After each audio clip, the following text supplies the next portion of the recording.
Kamu tuh kalau anak-anak udah dewasa punya keluarga masing-masing. Kamu sama Andika udah ada plan belum? Kira-kira kamu bakal ngapain? Jadi aku tuh kan dari awal menikah tuh belum pernah tidur berdua. Oke. Awal nikah udah ada Sarah, Tapi jadi- Amel, iya kan? Jadi aku tuh belum pernah Iya, melewati juga ya. fase tidur berdua kecuali lagi liburan berdua. Oke. Jadi kadang-kadang kalau kita lagi menghayal, nah kalau anak-anak udah gede, ini kasurnya ini tempat tidurnya kita bongkar ya, kita yang kecil aja, kita merasakan lagi tidur berdua. Itu sebenarnya cita-citanya sih super simple ya, karena Super kita belum simple. pernah tidur berdua. Sesimpel Gitu. itu Sesimpel ya, itu aja sesederhana sih. itu aja. Sesederhana itu. Pengen sama-sama berdua menikmati Iya, aja ya. menikmati masa tua aja udah berdua.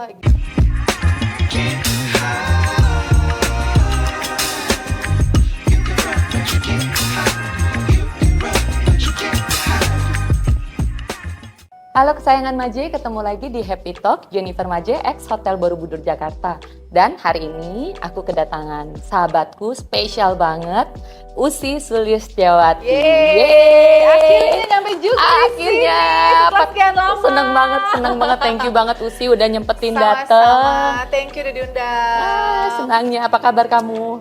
Baik banget alhamdulillah. Iya, tambah cantik. Nah, tapi sebelum kita mulai nih Usi, aku mau kasih fakta-fakta tentang Usi. Apa tuh? Udah siap? Siap. Aduh, Usi, takut keselak. Boleh minum dulu nggak? boleh minum dulu, silakan minum dulu. Baru datang udah langsung didordir ya, dordir. dibomber. Gimana, Wah, oke, fakta-fakta tentang Usi ya. Usi, seorang ibu anak 5 Alhamdulillah. dan 2 anak bahkan sudah kuliah, tapi masih kayak anak KBG. Aduh. Awet muda banget. Nanti aku kasih tau rahasianya ya. Ini kasih tahu rahasianya ya. Dan punya segudang bisnis. Ya ampun, Oh. kecil-kecilan. Dan sebenarnya Usi ini lebih suka makan jajanan pinggir jalan. Betul. Gorengan, rujak, bakso, benar. dan Nasi kawan-kawan. uduk, ketoprak, yang gado-gado. Itu enak Nah, sekali. jadi gimana? Fakta-faktanya benar semua Benar itu? semua itu, betul. Betul semua Usi. 100% betul. Jadi malah suka makannya jajanan. Jajanan, walaupun Gorengan. kadang-kadang kalau lagi perutnya lagi tidak fit ya, tiba-tiba nanti habis itu masuk rumah sakit itu juga sering ya. Tapi bukan Serius? salah jajanannya.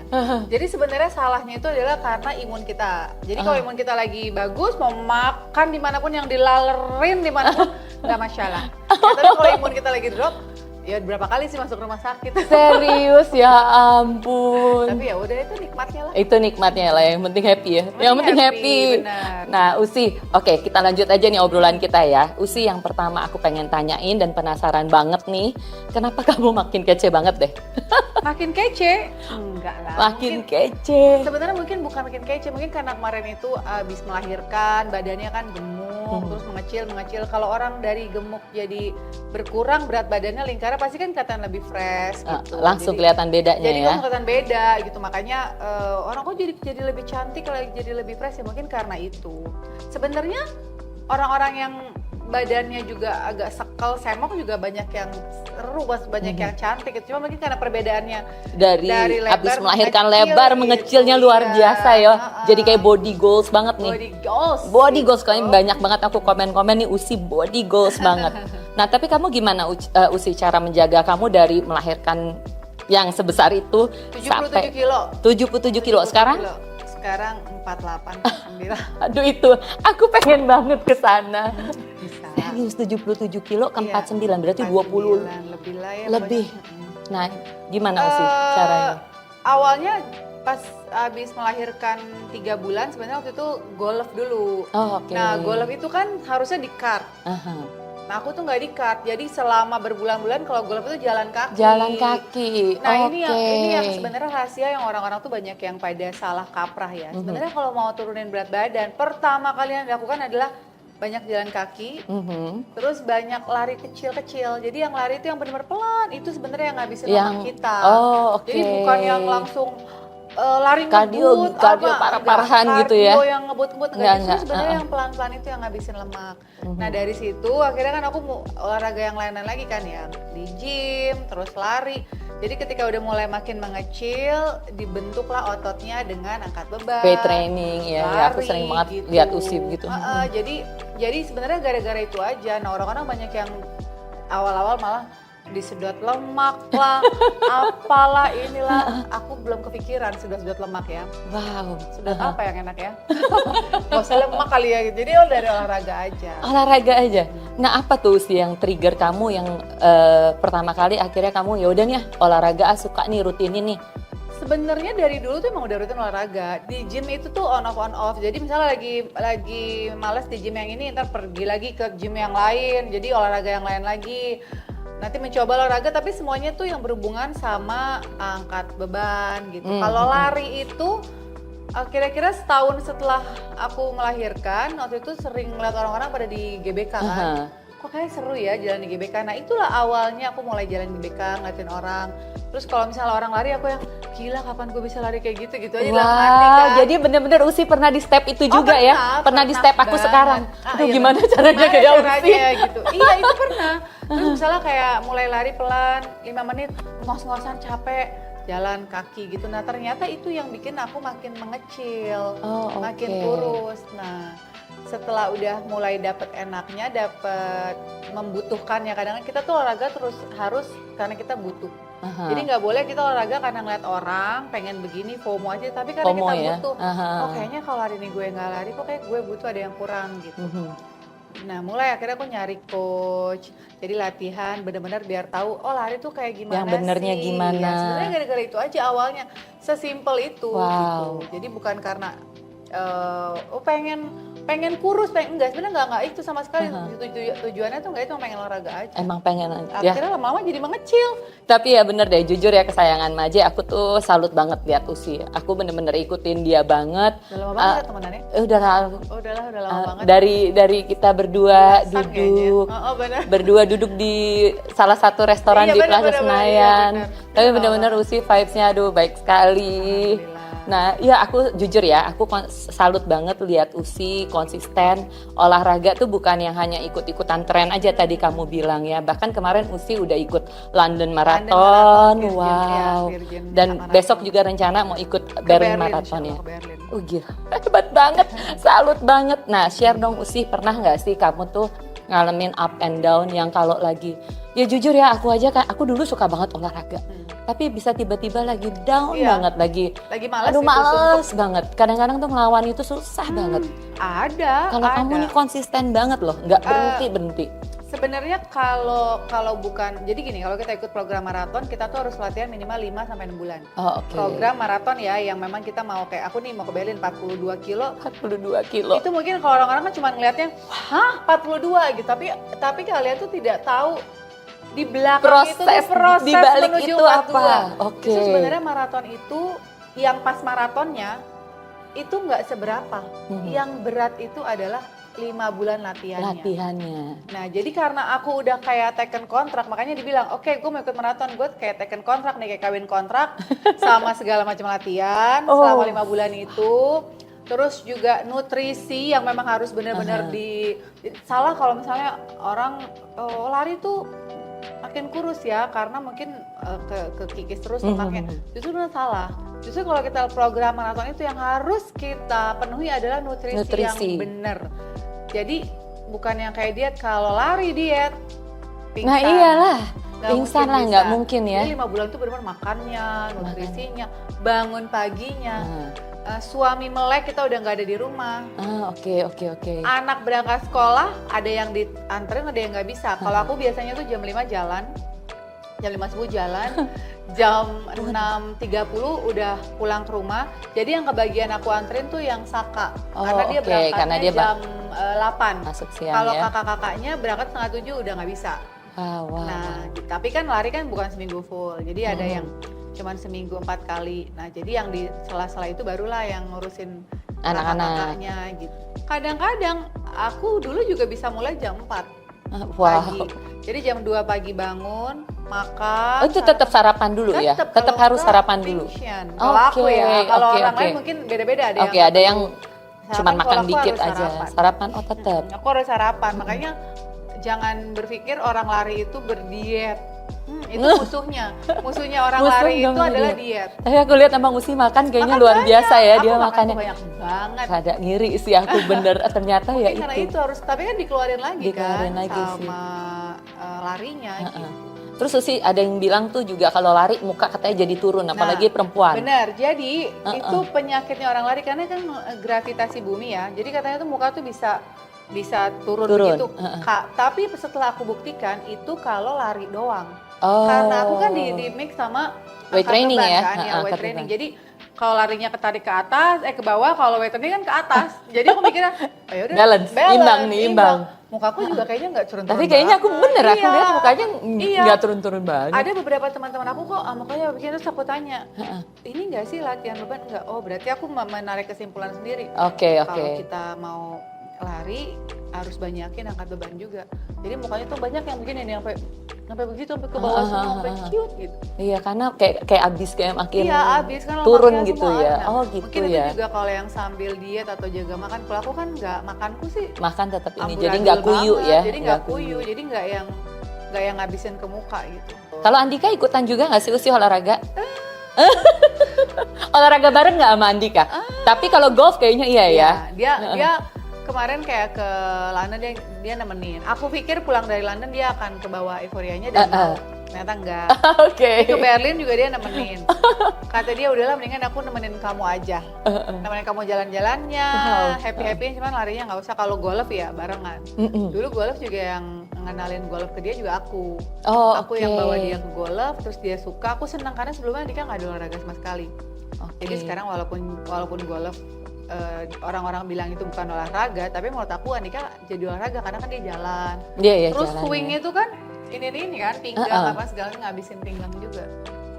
Tapi kamu sekarang masih nih golf masih? Golf masih, cuman ini menjelang berangkat ke Berlin aku hindarin karena mengurangi cedera, menjaga-jaga cedera. Karena kita swing gitu, ininya cedera, walaupun bukan di kaki tetap aja kan jadi performa nanti pas lari ada aja yang cedera gitu. Waduh, kesayangan aja bener-bener ya.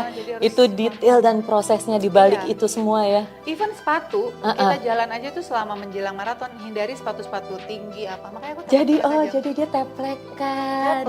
Jadi bener-bener maraton itu tuh prosesnya itu loh yang kadang-kadang orang tuh nggak bisa ngelihat gitu. Orang cuma melihatnya wah udah maraton 42, wah gila gitu. Terus pegang itunya doang, medalinya. Cuman mereka tuh hanya amaze-nya ketika 42 kilo lo bisa lari. Padahal di belakang itu prosesnya super. Kita tidur juga harus cukup. Penyakitnya pelari adalah susah tidur. Nah makanya. Jadi tuh kita kayak punya anxiety sendiri. Kalau besoknya nih PR-nya interval. Interval itu kan yang pelan kenceng. Itu aja aku nggak bisa tidur. Belum lagi karena mikirin. Itu penyakitnya, makanya segala macam tuh. Yang biar kayak jamu-jamu yang biar gampang tidur lah, melatonin lah, apalah. Sebenarnya itu malah nggak boleh kan. Sampai kata coach aku, coach strength aku, dia bilang ini, kamu bukan hanya latihan lari, bukan hanya latihan beban, tapi kamu harus melatih diri kamu biar bisa tidur. Tapi kalau pas bangun aku biasanya ngitung, oke tadi gue tidur jam segini sampai segini, kebangun berapa menit, apa begitu. Saking aku harus memenuhi target tidur PR itu dan segala macam. Target tidur kan sebenarnya kan 7 sampai 8 jam harusnya. Aku nggak pernah nyampe. 6 jam sampai 7 jam buat aku tuh udah perfect banget. Jadi wah alhamdulillah kalau aku tidur kurang dari 6 jam, pasti besoknya larinya tuh bakalan lemas, melehoi. Tapi tetap lari, tetap lari. Heart rate jadi deg-degan. Aku tidak akan lari kalau tidur aku kurang dari 4 jam. PR sesusah apapun pasti aku akan izin sama gurunya. Iya jangan paksain ya. Maaf ya, aku semalam kurang tidur. Aku kerjainnya besok aja ketika aku tidurnya banyak. Cukup. Oke. Jadi jangan maksa juga ya. Aku nggak mau maksa karena takut juga kan. Buat apa kita lari malah ntar bahaya. Gitu. Wow. Tapi Usi kalau sekarang misalkan kamu masih terima nggak job syutingan yang sampai malam? Enggak pernah. Jadi benar-benar udah enggak ya? Enggak pernah. Syuting sinetron, film tapi kalau brand ya memang ada yang brand masuk buat bintang iklan sih aku pasti ambil terus. Kalau bintang iklan terus brand ambassador aku tetap. Jadi kerjaan-kerjaan yang short time gitu aja, yang cepat-cepat aja. Kalau yang kayak syuting stripping malam udah gak, makanya yang ngeliat udah bertahun-tahun udah nggak. Mbak Nita ketawa-tawa hihi sudah lewat masanya. Udah lewat ya masa iya. Kemarin beberapa kali ada tawaran film. Kalau sebenarnya kita terakhir ambil film tuh beberapa tahun sebelum COVID aku masih sempat ngambil. Habis itu saya ada tawaran syutingnya di mana? sebulan di luar kota itu. Nggak usah. Lebih ke anak-anak sih sebenarnya. Cuman kalau misalnya ntar suatu hari ada syuting film misalnya yang kayak di Bandung, Bogor atau Jakarta, mungkin aku masih berpikir yang masih visible di ini ya. Masih bisa, karena aku juga nggak bisa jauh dari anak-anak kan. Pasti yang paling bontot, yang paling kecil yang dibawa. Nah, kayak manajer aku juga tahu kalau misalnya tawaran film sama dia di screening dulu, syutingnya di mana nih? Wah udahlah, kalau yang udah itu nggak bakal ya. Dikasih tahu ke aku juga karena percuma aku nggak akan ambil. Cuman kalau misalnya kayak ada buat brand ambassador atau bintang tamu di kota mana yang memang bisa waktunya bisa diatur ya. Iya loh, makanya aku lihat ya kesayangan Maju Usi ini hebat banget dengan kesibukan dia, bisnis dia, dan dia juga menyempatkan diri loh untuk datang support teman-teman seperti hari ini ulang tahun ataupun acara apapun dia nggak pernah lupa. Iya. Tapi dia selalu support, makanya aku salut banget sama Usi. Terus juga dia suka masak di rumah dengan bisnisnya yang segudang, olahraga yang kayak gitu. Aku nggak ngerti dia bagi waktunya gimana. Aku juga asli. Hebat banget ya kesayangan Maje, dan semakin bertambah usia bisa dilihat nih. Usi makin kece, makin jadi kata netizen tuh, aku baca di komen-komen, ini kakaknya Amel sama Ara ya. Iya, karena anak-anak tuh kan tinggi-tinggi banget juga tinggi ya. Tinggi banget. Ini yang Elea aja tuh udah hampir sama. Wah, Elea, ampun Elea kayaknya dulu masih kecil, masih bayi, baru lahir. Ini udah, makanya tinggi banget. Ya ampun, oh ya by the way, aku juga mengucapin selamat untuk Usi, kakak Amel kuliah di IPB, kakak Ara kemarin baru diterima di UI. Iya, aduh, aku lihat video dia dan aku benar-benar ya sebagai seorang ibu juga kebayang rasa bangganya Usi. Itu kamu gimana, anak kamu 2 kuliah di universitas terbaik dengan kesibukan kamu. Iya benar. Oh iya benar-benar. Jadi gini ya, aku tuh nggak pernah nyuruh anak-anak belajar sama sekali. Waktu kecil iya les. Karena aku tahu aku lemah, matematika lemah, udah les-lesin. Pas udah mulai SMP udah mulai pada nggak les kan tuh anak-anak, apalagi pas pandemi udah nggak ada les sama sekali. Tapi yang paling masih sampai sekarang tuh cuman ngaji aja di rumah itu juga. Di luar-luar itu nggak ada les. Nah, Ara sama Amel itu aku nggak pernah sekalipun nyuruh misalnya kakak nanti ambil kampus UI atau IPB, ambil fakultas ini, aku nggak pernah. Boleh tanya ke anaknya, aku nggak pernah sekalipun. Cuman aku nanya, kakak ntar mau ngambil apa? Yang awal Amel tuh dulu bilangnya mau bisnis lah, apalah, oke. Last minute tiba-tiba dia, kakak mau ngambil kedokteran hewan. Kaget dong, kedokteran hewan ini dari mana ini kok ini gitu kan. Cuman aku nggak pernah, kak ini orang ini enggak. Oke, mau kedokteran hewan ya udah. Terus dia, kakak apply-nya di mana? Dia bilang apply-nya di IPB. Dalam hati pasti kan IPB gitu kan. Ini bisa nggak ya gitu lah pasti ya. Kita kan, karena aku nggak pernah yang harus belajar tiap hari. Gimana akademik terlalu di-push banget gitu ya. Sama sekali nggak pernah, apalagi Andika. Makanya pas tiba-tiba di Amel itu lolos dari itu yang talent scout yang di sekolah. Oh, talent scout. Jadi dia baru waktu itu, mah kakak kayaknya harus ngambil les ini deh yang buat ujian. Jadi adalah kayak yang buat dia belajar bahasa Indonesia, karena kan di BINUS itu bahasa Inggris ya? Semua kan. Jadi dia takut nanti pas lagi ujian masuk IPB kan pakai bahasa Indonesia. Baru aku masukin, baru 2 kali kelas, baru masuk 2 kelas itu tiba-tiba dia lolos talent scout. Jadi dia nggak perlu ikut jalur yang tes yang lain ya. Akhirnya itu ditinggalin karena buat apa, orang udah lolos kan. Udah. Itu aja aku kaget kan, dokter hewan. Oke. Nah, Ara, jadi gini, 5 anak itu kan karakternya beda-beda ya. Amel gimana? Kalau Ara itu kan orangnya tuh lebih, intinya dia tuh nggak mau orang ngeliat siapa emak bapaknya. Dia tuh lebih begitu, dia tuh pengen gue di belakang layar aja deh. Kalau perlu, makanya lihat deh kayak foto-foto Instagram jarang banget kan ada Ara. Kan kalau lagi pergi sama dia mau difoto, itu buat aku udah mujizat. Karena saking nggak maunya dia tampil gitu. Nah, waktu yang ini pun aku nanya, kakak mau ambil apa? Kan semuanya aku selalu bilang, S1 tolong mama kalau bisa ini wajib. Nggak boleh ada yang di luar negeri. S2 boleh. Atau ambil yang double degree, jadi bisa 2 tahun di sini, 2 tahun di luar, itu udah boleh. Ya kan? Bener. Ara dari awal kakak pengen banget di Australia. Oh nggak boleh. Ke bapaknya, Andika boleh. Bapaknya emang lebih ini, nggak apa-apa lah, nggak boleh. Jadi kita lawan-lawanan ya, aku bilang gitu aja nih ya. Istri suami lawan-lawan ini, aku nggak ini. Nah kalau Andika tuh lebih mau sampai kapan kamu ngiket anak gitu. Toh anak juga pada akhirnya akan terbang dengan dunianya. Lo nggak bisa. Pokoknya untuk yang ini aku nggak pernah ngelarang anak-anak apapun, tapi yang ini harus ikutin aku. Aku pengen di Indonesia dulu. Di Indonesia dulu S1 ya? S1, akhirnya dia apply lah awalnya ke UGM. Aku nemenin tuh ke Jogja ujian. Pas hari H-nya pengumuman dia nggak lolos. Oke. Wah itu Down. dia histeris. Mama kakak lulus begini nih. Aku nggak nyuruh gimana, cuma ya udah sabar aja. Udah nanti kan ada tes yang kedua. Sebagai seorang ibu yang melihat anak-anaknya sehari-hari di rumah, bukan anak-anak yang tiap hari belajar gitu, buka buku. Enggak begitu anak-anak. Dalam hati masih agak gimana nih ya, dapat apa enggak gitu kan. Cuman misalnya pun nggak dapat, aku nanya, kalau nggak dapat negeri gimana kak? Mau itu dulu nggak kayak yang swasta dulu? Ara langsung ngomong enggak. Kalau kakak nggak dapat negeri, kakak mau postpone setahun. Coba lagi terus kakak coba lagi tahun depan.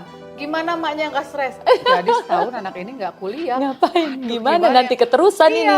Ngomong sama Andika, gimana tuh Bu kalau ini? Ya jangan dong, harus ngambil yang swasta. Anaknya nggak mau, ya kan? Aku nggak mau maksa. Tapi agak ketakutan juga kan, itu berdoa siang malam udah kayak apa, semoga diterima. Makanya pas dia dapat itu, aku tuh histerisnya kayak apa? Karena yang kebayang, kalau dia nggak dapat kuliah di situ, dia akan nganggur dulu setahun.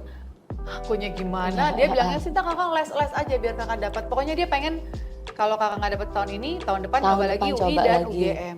Dan itu ternyata ya teman-teman, aku juga baru tahu ya. Anak-anak zaman sekarang itu tuh egonya tuh tinggi banget di situ. Jadi rasa apa ya? Pokoknya dia rata-rata berpikiran nih, teman-teman aku juga gitu anaknya. Kalau gue nggak dapat negeri, gue nggak akan kuliah dulu. Daripada gue swasta. Jadi egonya kayaknya mereka tuh mereka tuh gitu. Oke. Kalau anak-anak teman-temannya Ara begitu yang di BINUS ya. Ada anaknya teman aku juga begitu, makanya pas dia keterima di UI juga itu orang tuanya udah kayak sampai syukuran kayak apa. Karena ya makanya aku bilang hebat banget. Kalau dulu kan zaman kita, zaman aku ya. Nggak dapat negeri ya udah kita kuliah di mana, ya udahlah yang penting kuliah gitu, yang penting sekolah udah yang penting kuliah. Kalau anak sekarang tuh nggak bisa. Nah kalau dulu kan orang tua zaman dulu tuh hanya satu arah, lo kesini mau kita kanan kiri nggak boleh, akhirnya kita ngikutin kesini. Di tengah jalan ternyata nggak cocok kampusnya, kuliahnya, orang tuanya ya nggak bisa. Jadi ya waktu itu kayak mama ya. Mama nyuruh masuk sini, padahal dalam hati pengennya apa? Pas tengah jalan aku gini ya, cuman mama nggak bisa ini kan, karena itu pilihannya mama gitu. Iya, orang tua sekarang kan nggak bisa begitu. Nggak bisa begitu jadi kita harus dua arah nih ngomongnya gitu. Kalau misalnya menurut aku ya, yang udah punya dua anak kuliah udah kuliah ya prosesnya. Kadang-kadang kita harus mendisiplinkan mereka dengan gue emaknya nih. Tapi kadang-kadang kita juga harus luwes, gue bisa jadi temen lo nih. Temen juga. Sekali-sekali harus ngalah, sekali-sekali tarik ulur itu. Tapi emang itu ya tantangan orang tua zaman sekarang, di era sekarang generasi anak-anak kita ya. Iya.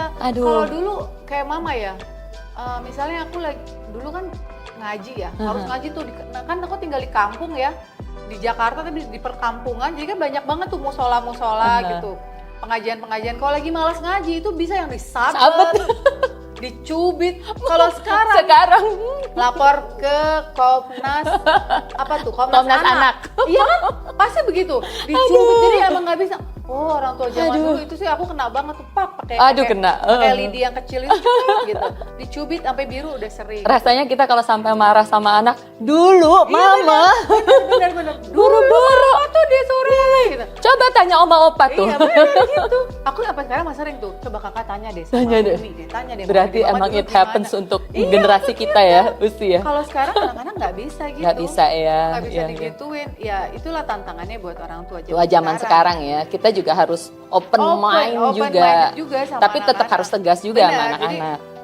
Kayak waktunya emang kita benar-benar menempatkan diri sebagai ibu juga, lo nggak boleh ngelawan gue gitu. Itu juga aku sering.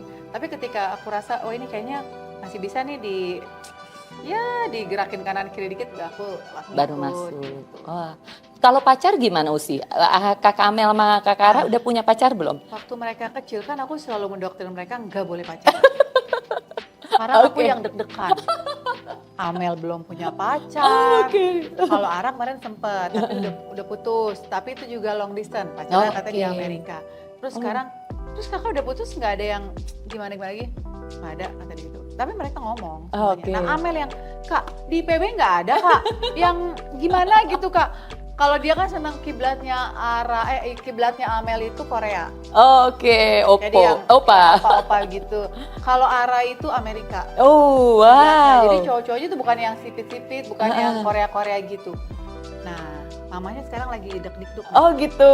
Dulu mamanya kata Dika, kamu sih dulu ngomongnya nggak boleh ini nih. Nah kalau pacaran kalau udah mau nikah aja kan aku selalu begitu. Karena apa? Karena mamaku dulu begitu. Oke, ya. Begitu juga ke anak. Nah sekarang aku yang agak takut. Kok nih anak belum ada Amel terutama. Apa gitu Kak? Ada sih yang ya lumayan sih ya Mas. Tapi gimana ya kata dia. Gimana kayak Kak? Enggak lah, udah nggak usah lah. Pelajarannya susah kata dia gitu. Jadi daripada kakak suka-sukaan. Kakak ini pelajaran tugasnya, oh ya udahlah. Jadi sekarang malah kamu dorong anak pacaran, cari pacar. Cari pacar kayak atau apa yang buat semangat-semangat malah enggak mereka. Ya ampun. Ini juga nih pelajaran aku nih. Kalau Elea sekarang kelas berapa ya Usi? Elea 6. Kelas 6 berarti 12 tahun? Iya. Kakak Elea 12 tahun makin cantik, makin gemesin banget. Makin was-was deh kamu sama Andika ya, sama bapaknya ya. Kalau Seva sama Saka beda berapa tahun? Seva tuh sekarang grade 2, Saka baru 4 tahun. 4 tahun. Jadi lagi Usi? Oh tidak dong. Makasih. Kalau dikasih rezeki sama Tuhan ya ke orang-orang yang membutuhkan saja. Jadi nggak rencana nambah lagi? Enggak. Tapi kamu ngebayangin nggak Usi nanti kalau anak-anak tadi kamu bilangnya mereka terbang punya kehidupan masing-masing sendiri. Kamu tuh kalau anak-anak udah dewasa punya keluarga masing-masing. Kamu sama Andika udah ada plan belum? Kira-kira kamu bakal ngapain? Kalau anak-anak udah gede, apa masih di dunia entertainment? Apa? Kalau obrolan apa ya? Obrolan sambil lalu gitulah sama Andika. Jadi aku tuh kan dari awal menikah tuh belum pernah tidur berdua. Oke. Awal nikah udah ada Ara, tapi Amel, jadi. Ya kan? Jadi aku tuh belum pernah melewati fase tidur berdua kecuali lagi liburan berdua. Oke, ya. Jadi aku udah bilang, kan kayak tempat tidur kita tuh tempat tidur 3 meter. Gede banget. Jadi emang bikin 3 meter gitu. Iya, terus tambah lagi kasur segede gitu kan. Jadi kadang-kadang kalau kita lagi menghayal, kalau anak-anak udah gede, ini kasurnya ini tempat tidurnya kita bongkar ya, kita yang kecil aja, kita merasakan lagi tidur berdua. Itu sebenarnya cita-citanya sih super simple ya, karena kita belum pernah tidur berdua. Ya ampun, kecuali pas lagi liburan gitu ya. Pas lagi liburan berdua. Sedangkan liburan berdua juga kita nggak pernah lama-lama kan, 3 malam, 4 malam. Ya kalau udah jadi nenek-nenek, kakek-kakek, kembali lagi kayak zaman waktu abis menikah, yang belum pernah kita rasakan berduaan. Oh, sesimpel gitu. Itu ya, sesederhana itu aja. Sederhana itu. Pengen sama-sama berdua menikmati aja ya. Menikmati masa tua aja udah berdua gitu. Oh, wow. Tapi bisnis dunia entertainment berjalan aja, mengikuti aja lah. Mengikuti aja ya. Kayak Andika itu kan lagi sangat menikmati sekali dunia yang dia sekarang, terus kerjaan-kerjaan dia tuh bisa bekerja pakai hati gitu. Kalau dulu tuh dia merasa gue tuh kerja kayak robot, gue datang cari duit buat keluarga gue, udah gue pulang. Kalau sekarang tuh dia pakai hati gitu. Dia lagi menikmati ya. Kalau aku ya lagi menikmati usaha-usaha aja. Ya begini ya. Ngurusin anak. Sambil olahraga. Mau apalagi sih yang dicari sebenarnya gitu. Kalau orang-orang kan kadang-kadang melihat keluarga lain pasti lebih. Kayak aku ngeliat tetangga, wah pasti rumput tetangga lebih hijau. Cuma pada akhirnya kita berpikir mau apa lagi ya gitu. Ya udahlah gitu. Jalanin aja sebaik-baik yang dipunya sekarang ya. Waduh. Nah, tapi tadi Usi ngomong soal liburan keluarga, aku juga sering banget lihat hebat banget nih Usi sama Andika yang sesibuk itu selalu nyempetin diri liburan keluarga sama anak-anak. Itu wajib. Jadi kita tuh punya jadwal kalau di akhir tahun liburan ke yang agak jauhan. Iya. Kalau ya kan, kalau di tengah-tengah tuh kita nggak perlu terlalu jauh lah. Misalnya keluar negeri paling Asia atau di Indonesia ya Bali apa keliling aja. Jadi selama setahun itu harus ada 2 yang sama anak-anak. ada 2 lagi yang aku sama Andika doang, ya cuman kayak secipluk gitu. Jadi bener-bener disempetin ya, sama harus ada waktu yang diplot ya kalau memang liburan ya, harus effort.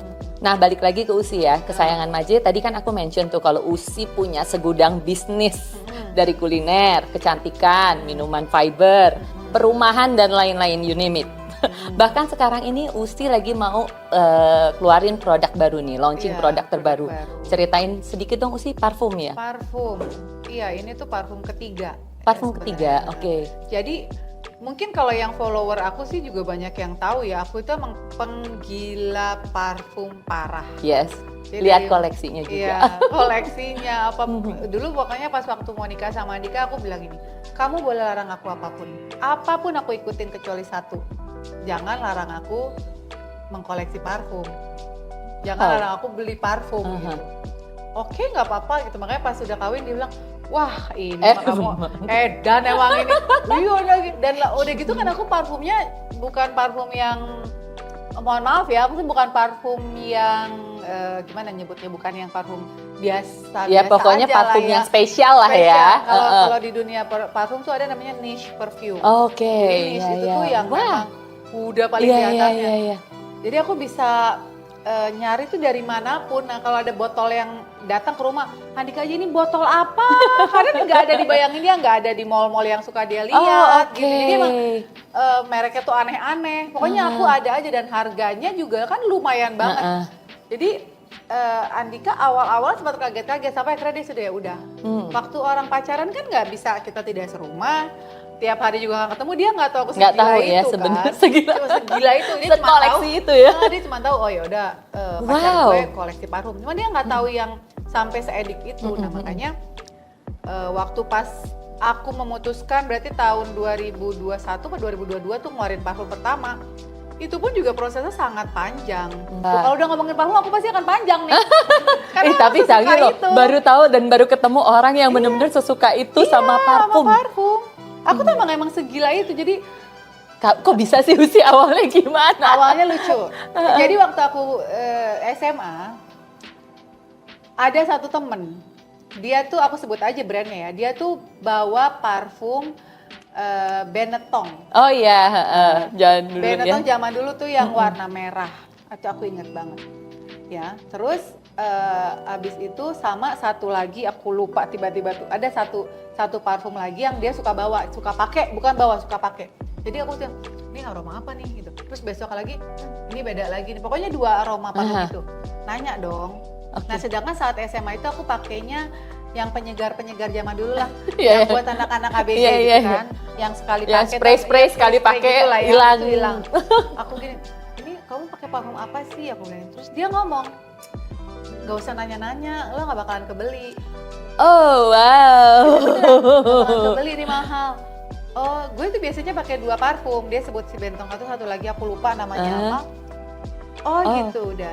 Nah aku itu kan orangnya kalem-kalem pendendam. Kebawa di hati. Oke. Wow. Suatu hari gue akan beli tuh parfum gitu doang.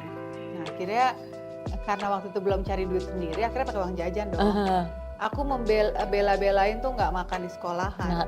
Bawa dari rumah biar uang jajan aku kekumpul, aku bisa beli 2 parfum itu. Bisa beli 2 itu. Nah dari situlah akhirnya jadi tergila-gila sama parfum. Awalnya gara-gara itu. Wow. Oke, Usi. Nah ini kan happy talk nih Jennifer Maje, ex Hotel Borobudur Jakarta. Jadi final questionnya, Happy, aku pengen tanyain sama Usi, boleh tahu nggak sih definisi bahagia menurut Usi apa? Bahagia menurut aku, definisi bahagia menurut aku ketika anak-anak bahagia dan suami. Wow. Udah itu aja, sesimpel itu sih. Jadi kalau anak-anak, suami bahagia, kamu pun bahagia? Udah pasti. Udah pasti bahagia. Ada yang sakit batuk 1 aja. Itu udah pasti, itu udah berubah tuh. Uring-uringan apa ini ada yang kurang nih, ada yang salah nih. Jadi emang harus merekanya bahagia. Ya ampun. Jadi lebih melihat anak-anak bahagia, suami bahagia, baru kamu pun bahagia. Sesimpel itu juga ya Usi ya, nggak neko-neko, nggak lebay, nggak gimana ya? Enggak. Gak usah lebay-lebay, udahlah kita hidup buat apa sih? Pasti kan ya anak-anak ya, cuman kadang-kadang kita suka melupakan ini nih. anak-anak. Suami jadi suka terlupakan. Benar nggak sih? Kadang-kadang kita semua buat anak-anak. Kalau aku dulu suka diri kamu sendiri gimana? Usi sendiri gimana? Kadang-kadang aku suka begitu sih. Sebenarnya anak-anak sampai Andika anak-anak melulu gitu kan ya. Oh iya ya. Kalau nggak ada bapaknya nggak ada anak-anaknya gitu kan. Jadi harus balance gitu. Tapi normal sih ya. Kalau sebagai ibu pasti anak-anak mentingin pasti top of mind anak-anak pasti dia, lah. apalagi anak-anak masih usia berkembang ya. Iya. Wah. Itu aja sih sebenarnya bahagianya apa bukan ngapain gitu ya. Bukan yang Anak-anak gimana, bukan yang semuanya ini. Enggak gitu. Wah, itulah makanya aku lihat Usi di tengah semuanya yang Usi ada, tapi dipenuhi dengan kesederhanaan. Gitu ya? Wow, Alhamdulillah. bener loh, ya ampun. Oke, pokoknya Maje doain Usi semoga semakin lancar bisnisnya, Amin. makin harmonis Amin. bersama keluarga, Amin. intinya life balance. Amin. Semuanya bahagia untuk diri Usi sendiri, Amin. untuk anak-anak, untuk sebagai ibu dari anak-anak, sebagai istri dari Andika. Thank you. Doain bahagia selalu. Amin. Ya, terima kasih Usi udah meluangkan Terima kasih. waktunya di sini Terima hadir di kasih. Hotel Borobudur Jakarta. Kita juga ada sesuatu dari Hotel Borobudur untuk Usi dan anak-anak. Apa tuh? Mudah-mudahan berkenan ya. Wah, ini juga dari Hotel Borobudur. Aku mau cobain. boleh Cobain nggak dulu sih dong. Ini mocktail. Ini mocktail apa sih namanya nih? Enak banget kayaknya. Mocktail strawberry leci. Mocktail Wow. strawberry leci. Usi nginep dan menikmati makanan sop buntut Borobudur. Sop buntut. Ajak anak-anak dan Andika untuk nginep Ya. di sini ya, Thank menikmati you, Hotel voucher Borobudur. dari Hotel Borobudur Jakarta. Thank you. Thank you so much kesayangan Maje. Jangan lupa like, subscribe, Komen. share. Yeay. Sampai ketemu di Thank you. episode berikutnya. Bye-bye. Bye. Yeay. Thank you sayang. Thank you. Mwah.